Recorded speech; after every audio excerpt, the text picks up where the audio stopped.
இன்றைக்கி டேட் பார்த்தீங்கன்னா 24th ஜனவரி Saturday news paper. Important news பற்றி பார்க்கலாம்.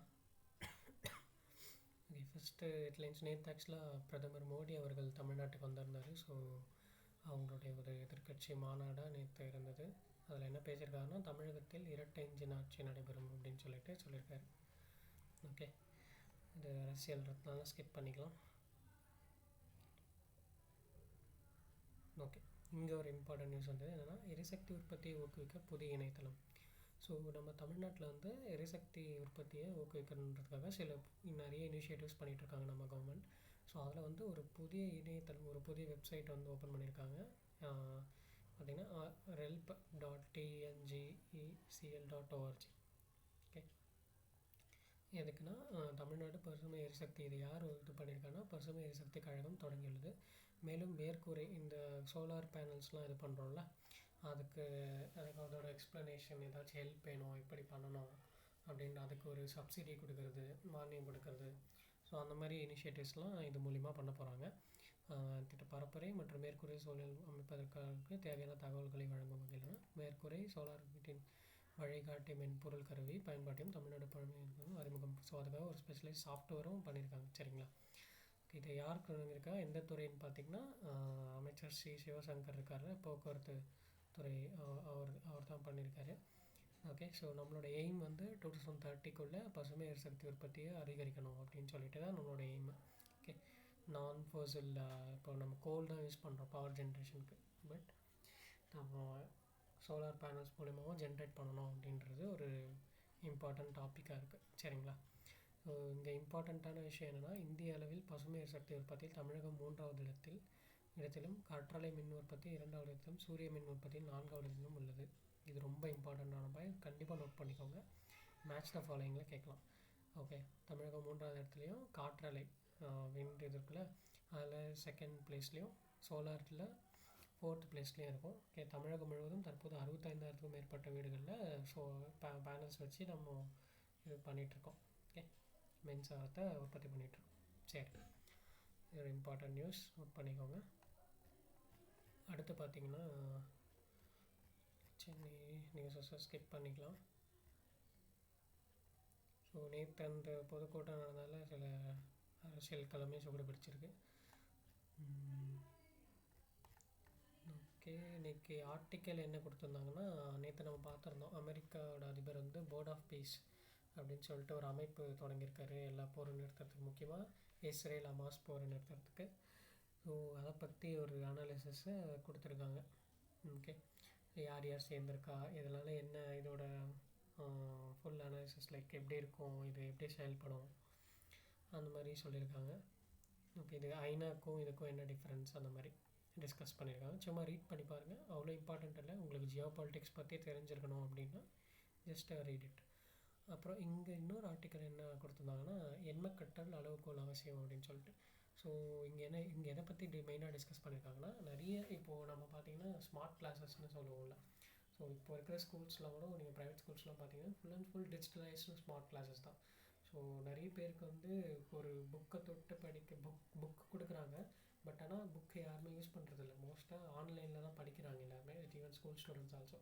ஆனால் அது வந்து குறைக்கணும், அதோட அளவை குறைக்கணும், எழுதி படித்தா தான் வந்து மறக்காது, அப்போ தான் ஞாபக சக்தி நிறைய இருக்கும்னு சொல்லிட்டு இதை வந்து பழகணும்னு சொல்லிட்டு நிறைய மேற்கத்திய நாடுகள், நிறைய வளர்ந்த நாடுகளே இதை இம்ப்ளிமெண்ட் பண்ண ட்ரை பண்ணிகிட்ருக்காங்க. முக்கியமாக டென்மார்க்கு, இல்லை ஜெர்மனி, ஆஸ்திரேலியா, ஃப்ரான்ஸ் போன்ற நாடுகளே வந்து இதை இம்ப்ளிமெண்ட் பண்ணுறதுக்கு ட்ரை பண்ணிகிட்ருக்காங்க.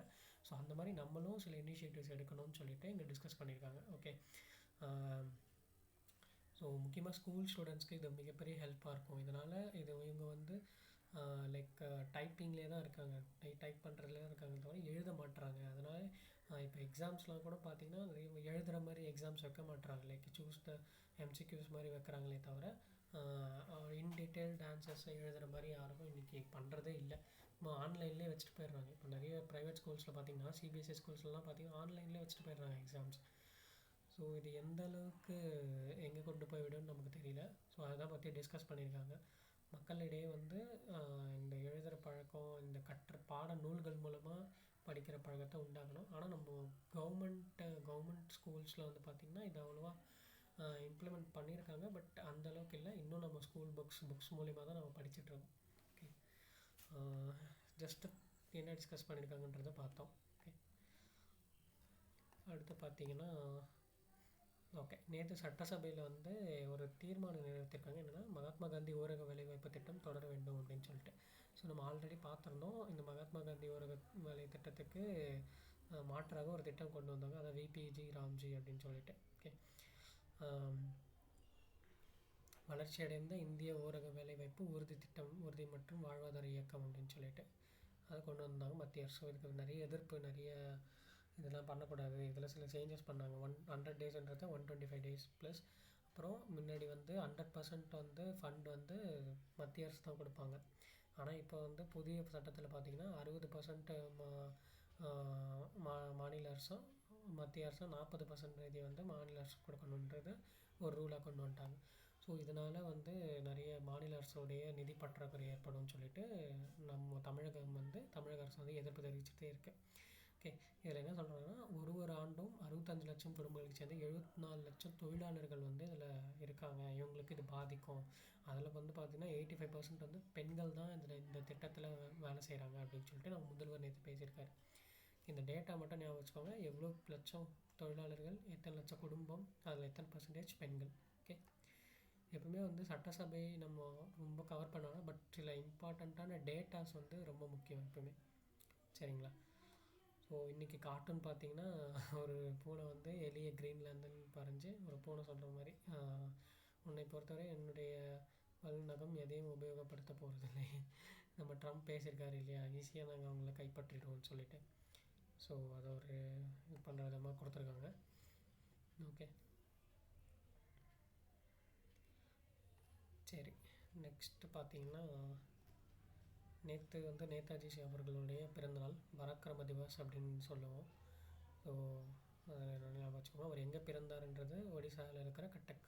ஓகே, நிறைய மரியாதை செலுத்தியிருக்காங்க நம்மளுடைய குடியரசுத் துணைத் தலைவர் பிரதமர் அமித்ஷா அவர்கள். நேற்று நம்ம பார்த்துருந்தோம் இல்லையா, நேற்று ஒத்திகை தமிழக ஊர்தி பற்றி பார்த்துருந்தோம். ஸோ அதோட ஒத்திகை வந்து டெல்லியில் மழையிலையும் நடந்திருக்கு. இங்கே பாருங்கள், எருது மூலிமா இது பண்ணுறது, அப்புறம் ஆட்டோமேஷன், ரோபோட்டிக்ஸ் மாதிரி இருக்கிறது இல்லை. ஸோ இதை பற்றி இன்டீட்டெயிலாக பார்ப்போம் நம்ம ஊர்தி ஊர்தி நடக்கும்போது. சரிங்களா? ஓகே, தமிழகம் வழியாக 3 அம்ருத் பாரத் விரைவுகள் கேரள நிகழ்ச்சியில் மோடி தொடங்கி வைத்தார். ஸோ என்னென்ன ரூட்ஸ்ன்னு மட்டும் ஞாபகம் வச்சுக்கலாம். Nagercoil to Mangalore, Tambaram to Thiruvananthapuram, Thiruvananthapuram to Cherlapalli ஆகிய 3 வாராந்திர அமர்வுகள் மோடி திறந்து வைத்தார். இது எல்லாமே வந்து பார்த்திங்கன்னா தமிழகம் வழியாக தான் போகுது. ஓகே, திருச்சி, விருதாச்சலம், தாம்பரம் டு திருவனந்தபுரம் அந்த மாதிரி. ஓகே, நெக்ஸ்ட்டு இங்கே பார்த்திங்கன்னா 16 வயதுக்கு உட்பட்ட சிறார்கள் சமூக ஊடகங்கள் பயன்படுத்துவதை குழு அமைத்தது ஆந்திர அரசு. ஸோ ரீசெண்டாக ஆஸ்திரேலியா வந்து பிலோ 16 வந்து சோஷியல் மீடியா யூஸ் பண்ண பிளாக் போட்டிருப்பாங்க. அந்த மாதிரி ஆஸ்திரேலியாவும் ஆந்திர பிரதேஷும் வந்து ஒரு 3 அமைச்சர்கள் கொண்ட குழு, அவங்க இவர் இருக்கார் இல்லையா, சந்திரபாபு நாயுடு, அவங்க அரசு வந்து 3 அமைச்சர்கள் கொண்ட குழுவை ஒரு கமிட்டியாக உருவாக்கி அதை பற்றி அனலைஸ் பண்ணி இது பண்ணலாமா வேணாமான்ற ஒரு டிசிஷன் கொண்டு வாங்கன்னு சொல்லிட்டு அமைச்சிருக்காங்க. இன்னும் இது அஃபிஷியலாக இம்ப்ளிமெண்ட்லாம் எதுவும் ஆகலை.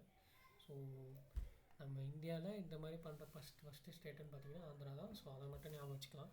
இது இம்ப்ளிமெண்ட் ஆகிடுச்சுனாலும் ஆந்திரா தான். ஓகே, நெக்ஸ்ட் பார்த்திங்கன்னா அவ்வளோதான் இன்றைக்கி இந்த இம்பார்ட்டன்ட் நியூஸஸ். ஸோ டெட் பற்றி ஒரு ஆனுவல் பிளானர் வந்திருக்கு. அது டெட் ஃபோக்ஸ் கொஞ்சம் பார்த்துக்கோங்க. ஓகே, நாளைக்கு நியூஸ் பேப்பரில் மீட் பண்ணலாம். தேங்க்யூ.